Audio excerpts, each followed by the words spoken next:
El mensaje grabado en el polvo. La historia que cambiaría el destino de la humanidad no comienza en Belén, ni con un ángel anunciando un nacimiento. Comienza en el polvo, bajo un cielo sin estrellas, en el momento exacto en que la primera desobediencia resonó en el jardín del Edén. Adán y Eva, temblando, escucharon la condena. Pero en medio de la oscura sentencia, una promesa, un susurro de esperanza, se alzó como el primer rayo de luz. Dios se dirigió a la serpiente con palabras que el tiempo no podría borrar.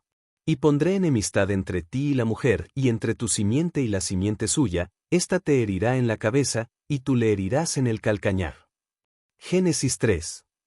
Esta no fue solo una profecía, fue la declaración de guerra cósmica.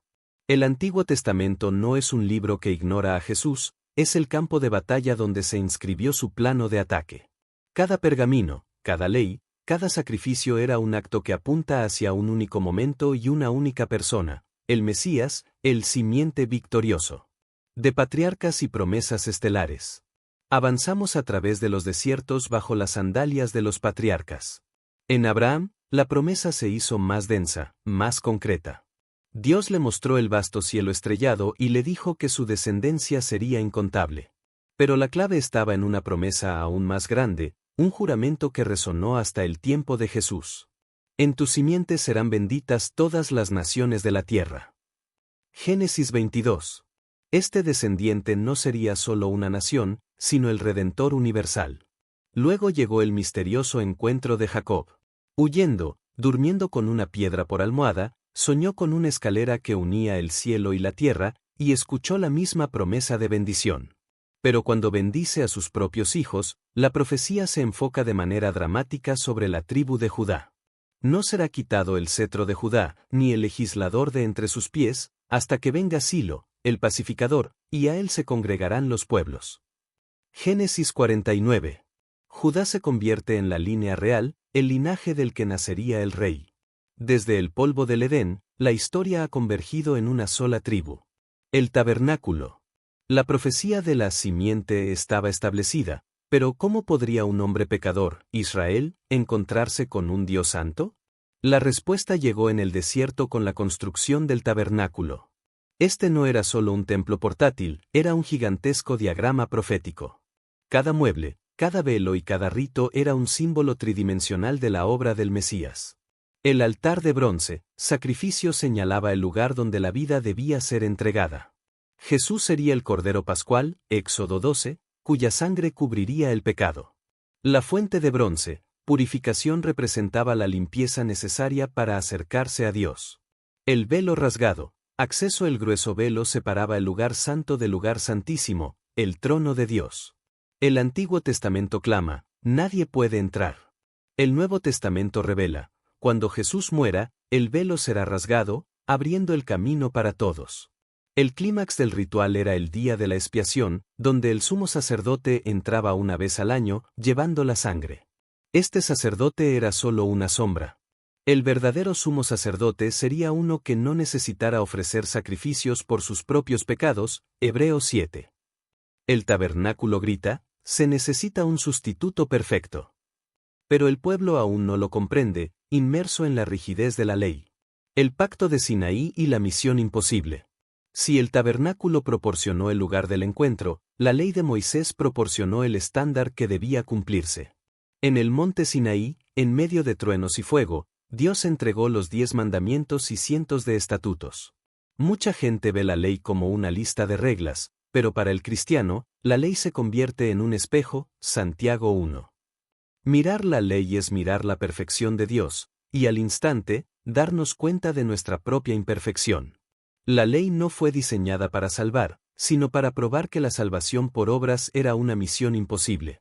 Maldito todo aquel que no permaneciere en todas las cosas escritas en el libro de la ley, para hacerlas. Deuteronomio 27. Este versículo es un juicio de culpabilidad universal. Para que la ley sea justa, debe cumplirse perfectamente. El fin de la ley. Entonces, ¿cuál era su propósito? La ley era un tutor estricto que guiaba a Israel hasta que viniera la fe, Gálatas 3. Nos obligó a buscar a aquel que pudiera cumplir la ley por nosotros y sufrir la maldición por nosotros. Cada incumplimiento de la ley, cada castigo divino, cada derrota militar de Israel era una flecha dolorosa que señalaba la necesidad de un redentor. Sin la desesperación que produce la ley, el Mesías no tendría razón de ser. El relato nos mostrará cómo esta ley finalmente da paso al anhelo por un rey. De pastores a reyes. Tras la era de los jueces, Israel demanda un rey, un líder que pueda unificar y defenderlos. Aunque Saúl, el primer rey, fracasa estrepitosamente, la historia da un giro épico con la llegada de David, el pastor, el guerrero y el poeta. Dios hace un pacto incondicional con David, el famoso pacto davídico, que constituye uno de los pilares más fuertes de la cristología del Antiguo Testamento. En 2 Samuel 7, Dios promete: Yo estableceré su reino, de David, para siempre, y su trono será estable eternamente. 2 Samuel 7. David muere, y sus sucesores fallan, pero la promesa de un trono eterno permanece. El Antiguo Testamento no está hablando de un simple monarca humano, está hablando de un rey divino, el Hijo de David, título que Jesús usa a menudo, cuyo reino no tendrá fin. Los Salmos, escritos en gran parte por David, son la voz profética de este futuro rey. En ellos, el Mesías es revelado con impactante detalle.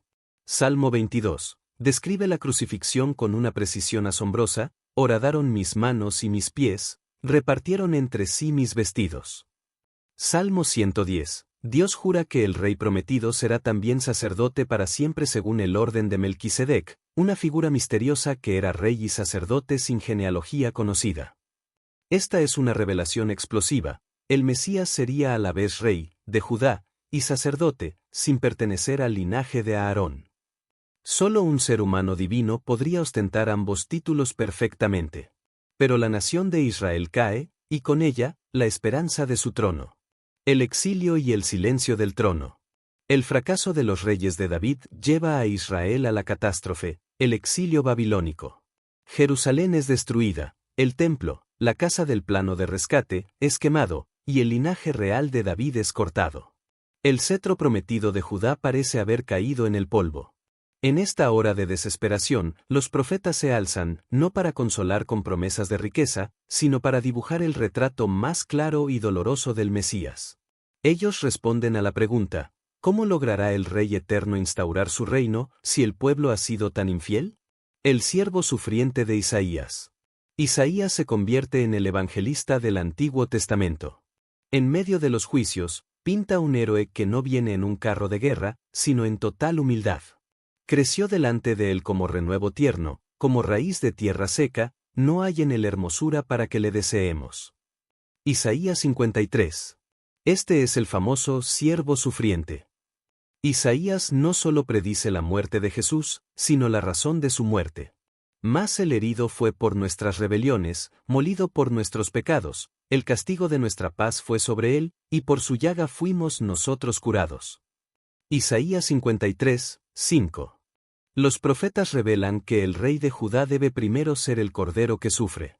Miqueas predice el lugar de su nacimiento, Miqueas 5, Jeremías profetiza el nuevo pacto escrito en los corazones, Jeremías 31, y Zacarías predice su entrada humilde en Jerusalén sobre un asno, Zacarías 9. El príncipe ungido cortado. Tras el regreso del exilio, Israel sigue esperando al rey davídico. Es en este ambiente de espera que el profeta Daniel, exiliado en Babilonia, recibe una de las profecías más asombrosas del Antiguo Testamento, la profecía de las 70 semanas. Mientras los demás profetas decían quién vendría y qué haría, Daniel predice cuándo sucedería. El ángel Gabriel le revela un calendario exacto que establece el tiempo entre la orden de reconstruir Jerusalén y la llegada del Mesías. Sabe, pues, y entiende, que desde la salida de la orden para restaurar y edificar a Jerusalén hasta el Mesías príncipe, habrá 7 semanas y 62 semanas. Daniel 9. Esta profecía establece un periodo de 69 semanas de años, 483 años, que culminaría con la presentación del Mesías. Lo más impactante viene a continuación. Y después de las 62 semanas se quitará la vida al Mesías, y no por sí. Daniel 9. Daniel revela que el héroe profetizado, el rey de Judá, el sacerdote de Melquisedec, el siervo sufriente, no solo vendrá, sino que será cortado, ejecutado, sin que la culpa sea suya. Es la primera vez que se da una fecha precisa para la crucifixión y el cumplimiento de la herida en el calcañar prometida en Edén. El cronómetro celestial ha marcado la hora. El Antiguo Testamento se acerca al clímax. Los tipos y sombras de Cristo. El Antiguo Testamento no solo contiene profecías directas, lo que el Mesías dirá o hará, sino también tipos y sombras, lo que él será. Son personajes, objetos y eventos que actúan como prototipos místicos, cada uno revelando un aspecto del héroe. Adán, la humanidad cayó por un hombre. Jesús es el segundo Adán, Romanos 5, por quien la humanidad es redimida. Adán causó la muerte, Jesús da la vida. Noé construyó un arca que salvó a su familia de la ira de Dios. Jesús es nuestra arca, la fe en él nos salva del juicio final. El maná, alimento milagroso que sostuvo a Israel en el desierto. Jesús se declaró a sí mismo el pan de vida, Juan 6, el verdadero alimento espiritual. Jonás estuvo 3 días y 3 noches en el vientre del pez. Jesús dijo que su única señal sería estar 3 días y 3 noches en el corazón de la tierra, Mateo 12. Cada héroe imperfecto, cada milagro temporal, cada líder fallido de Israel era un fragmento de espejo que, al unirse, revelaba la imagen completa e inmaculada de Jesús de Nazaret, el remolino del perdón. Uno de los tipos más dramáticos y menos esperados se encuentra en el libro de Números, durante las errantes jornadas de Israel en el desierto. El pueblo, ingrato, se rebela contra Dios, y son atacados por serpientes venenosas. Y el pueblo vino a Moisés y dijo: Hemos pecado por haber hablado contra Jehová y contra ti, ruega a Jehová que quite de nosotros estas serpientes. Y Moisés oró por el pueblo. Números 21. La respuesta de Dios es desconcertante: Moisés debe hacer una serpiente de bronce y ponerla sobre un asta. Cualquiera que sea mordido, al mirarla, vivirá. Este es un símbolo profético escalofriante. El problema es el veneno mortal del pecado nos ha mordido, la serpiente de Edén. El rescate es el Mesías, aquel que no conoció pecado, se hace pecado por nosotros, elevándose en un poste, la cruz.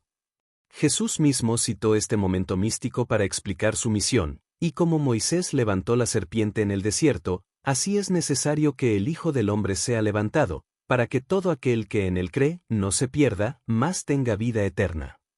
Juan 3. El Antiguo Testamento proporciona la imagen de la salvación, el Nuevo Testamento revela su identidad. Los últimos ecos.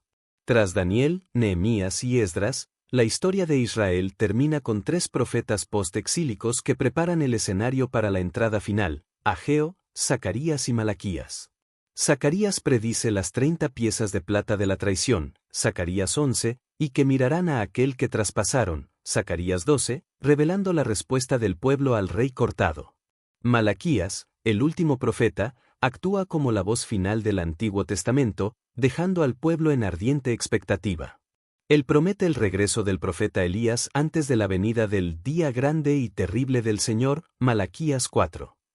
El mensaje final es de esperanza inminente. El tiempo ha sido profetizado, el linaje ha sido trazado, el sacrificio ha sido simbolizado. Todo está listo. El silencio de 400 años. El libro de Malaquías se cierra, y por mandato de Dios, el cielo se silencia. 4 siglos enteros, sin un profeta, sin una nueva palabra. La ley se ha vuelto una carga vacía. El templo es un ritual sin alma. Este es el interludio dramático.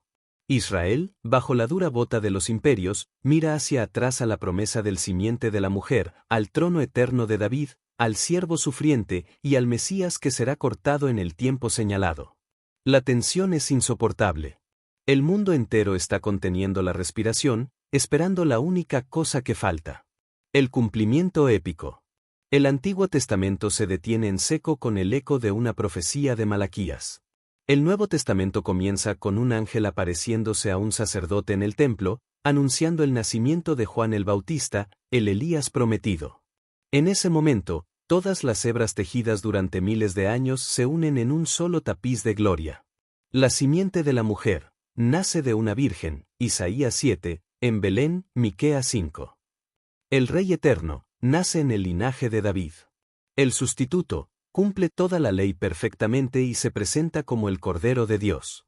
El cortado es levantado sobre un poste, pagando la maldición de la ley, Deuteronomio 27, y cumpliendo la herida en el calcañar, Génesis 3. El Antiguo Testamento, en sus 39 libros, no es la historia de un pueblo que lo logra, sino la historia de un pueblo que falla y grita por un rescatador.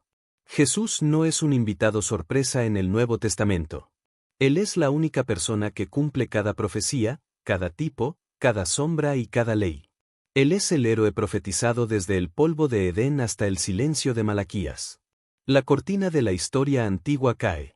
El telón de la historia de la salvación se levanta con el nacimiento de Jesús, el Mesías, el Rey.